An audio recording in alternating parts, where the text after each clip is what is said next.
नमस्कार मंडळी, मी नेहा आणि आज आपण बघणार आहोत माझ्या आईच्या हातची स्पेशल औषधी चटणी। सर्दी खोकला झाला असेल तर माझ्या घरी ही चटणी हमखास बनते। गरमागरम भाकरी आणि ही चटणी म्हणजे सर्दी खोकल्याला आराम। तर चला बघूया या औषधी चटणीची रेसिपी।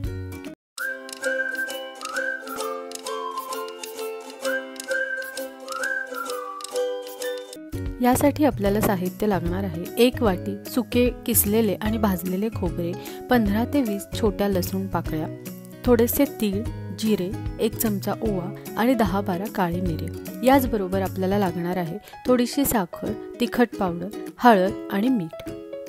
ही चटणी आपण पारंपरिक पद्धतीने म्हणजे उखळावर करणार आहोत बरं का। यासाठी एका स्वच्छ उखळामध्ये आपण हे सर्व साहित्य एक एक करून घालायचे आहे। ऑफकोर्स ही चटणी मिक्सरवरही करता येते, पण उखळावरच्या चटणीची चव काही वेगळीच लागते। तुमच्याकडे जर उखळ असेल आणि तुम्हाला थोडासा वेळ असेल तर ही चटणी उखळावर नक्की करून बघा।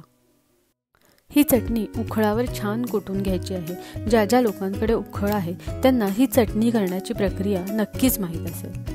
उखळावर चटणी करण्यासाठी सर्वप्रथम उखळ छान स्वच्छ धुवून पुसून घ्यायचे आहे आणि कोरडे देखील करून घ्यायचे आहे आणि नंतर यामध्ये सर्व साहित्य घालून छान कुटून घ्यायचे आहे। उखळावर कुटण्यासाठी तुम्ही दगडाचा म्हणजे वरवंट्याचा देखील वापर करू शकता किंवा पहारीचा किंवा पारीचा देखील वापर करू शकता। यावेळी आम्ही पारीचा वापर केलेला आहे। तुम्ही बघू शकता पारीच्या सहाय्याने ही चटणी अतिशय छान कुटली जाते।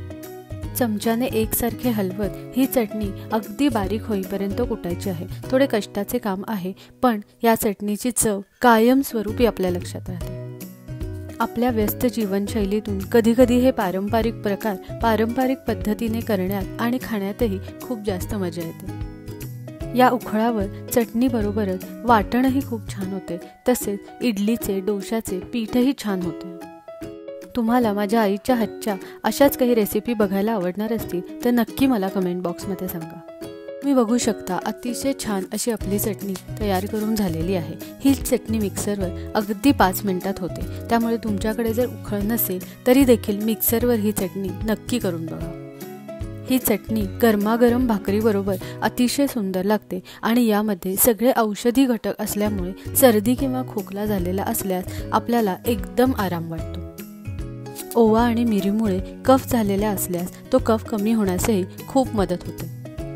ही चटणी गरमागरम भाकरीसोबत अतिशय सुंदर लागते, त्यामुळे पटकन एक भाकरी देखील करून घेऊया। टम्म फुगणारी भाकरी करणं ही देखील कलाच आहे आणि माझी आई अतिशय सुंदर भाकऱ्या करते, त्यामुळे आईच्या हातची भाकरी दाखवण्याचा हा एक प्रयत्न। तुम्ही देखील ही औषधी चटणी नक्की करून बघा।